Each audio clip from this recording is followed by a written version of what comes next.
Assalamualaikum warahmatullahi wabarakatuh. Halo semuanya, perkenalkan di sini kami dari kelompok Pola Hidup Sehat Remaja 2. Di sini kami mengusung judul Edukasi dalam mengatasi eating disorder yang terjadi di kalangan remaja. Sebelum lanjutkan video, kita harus memperkenalkan diri terlebih dahulu. Perkenalkan, nama saya Saidah Kawiya Nasrullah. Saya Riota Zafiera. Saya Zahra Kutsia. Saya Romi Paldi. Saya Mehwa. Saya Raisa Rahmat. Sekarang kami akan menunjukkan video yang telah kami buat mengenai eating disorder. Jadi di sini kita sudah bersama salah satu narasumber kami. Sebelumnya kakak perkenalkan namanya. Halo, nama aku Raisya. Oke, jadi ada beberapa pertanyaan yang akan saya tanyakan ke kakak. Sebelumnya kakak pernah merasakan perubahan pola makanan drastis? Aku tuh pernah banget ngalamin perubahan pola makanan drastis ketika aku lagi sibuk kerja atau aku lagi ngalamin stres. Jadi karena aku lagi sibuk atau hektik itu bisa membuat aku berubah banget pola makannya dari yang pagi, siang, malam. So jadi kayak pagi tiba-tiba ke malam doang. Kira-kira ada faktor nggak yang menyebabkan perubahan pola makan itu? Tentu aja ada faktornya. Jadi misalnya itu punya asam lambung kan. Jadi bisa pagi, siang, sore itu nggak berasa banget asam lambungnya, juga pas malam tuh langsung naik asam lambungnya. Selain itu kayak pencernaan aku tuh jadi kurang baik banget kan. Jadi kayak bisa seminggu tuh bisa 3 hari nggak BAB, itu bisa fatal banget. Jadi itu salah satu faktor yang aku rasakan juga. Ada nggak sih cara kakak buat ngatasin kalau misalkan pola makan kakak tuh lagi nggak teratur? Sejujurnya karena emang pola makan aku tuh nggak terlalu banyak setiap harinya. Jadi kalau misalkan aku lagi sibuk kerjaan atau lagi emang gak mood, palingan aku kayak makan snack kayak semacam jus, salad, dan nutrisi aku tuh tetap masuk gitu ke tubuh. Pertanyaan terakhirnya, ada nggak sih dampak yang kakak rasain dari perubahan pola makan kakak? Dampaknya jadi aku tuh gampang capek banget sih, karena kegiatan aku kan dari pagi sampai malam kan, dan itu pas pulang kayak udah gak kepengen makan, cepet capek, dan ya itu asam lambung aku naik. Karena wawancaranya sudah selesai, terima kasih kakak. Terima kasih. Di sini saya akan mewawancarai Galuh. Apakah yang terdapat faktor-faktor tertentu yang menyebabkan menaiknya nafsu makan Anda? Ya, kalau lagi mau makan Rom. Kalau lagi nggak nafsu, ya enggak. Oke. Bagaimana cara Anda mengatasi rasa lapar ketika nafsu makan Anda menaik? Main game, main layangan. 3 nih. Dampak apa yang Anda alami akibat perubahan pola makan yang terjadi pada diri Anda? Kalau makan pedes tuh sakit Rom, perut gua pedes banget. Kayak misalnya belum makan nasi, makan mie gitu, mie pedes sakit perut gua. Oke. Terima kasih. Sekian. Terima kasih. Jadi kenalin, aku Saida. Aku lulusan gizi.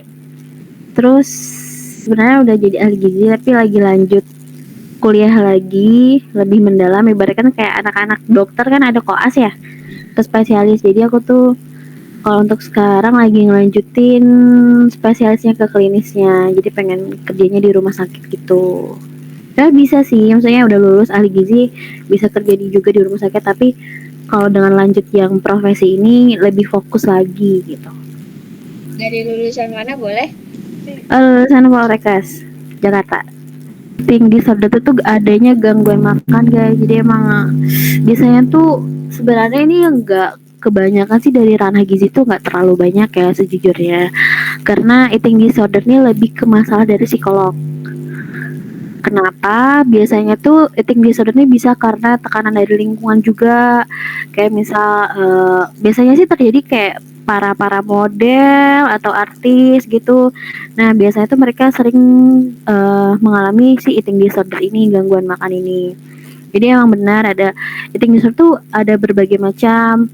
Dia nggak cuman yang kayak gangguan makan yang kayak nggak mau makan sama sekali, itu nggak cuman itu, tapi banyak kayak ada dia pertama tuh bisa disebut tuh anoreksia. Nah kalau anoreksia itu dia tuh ya emang yang nggak mau makan sama sekali, makan tuh dikit banget. Dan biasanya tuh seringnya tuh kalau kita tahu tuh biasanya tuh orang-orang yang suka makan sedikit tuh langsung merasa gendut, itu tuh biasanya karena itu.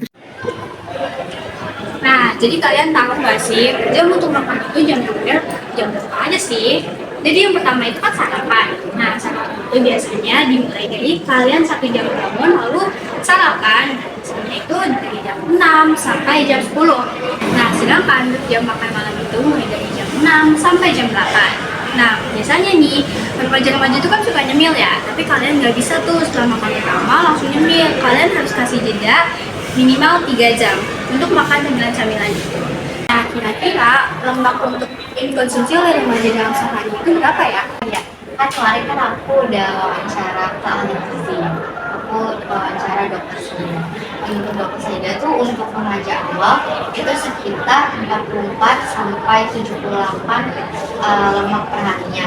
Sedangkan remaja awal itu 50 sampai 100 gram per harinya. Dan untuk remaja akhir itu 55 sampai 70 sampai 93. Kalau untuk pendekatannya biasanya yang dimaksudin tuh apa ya? Di orang yang kayak gini sebenarnya.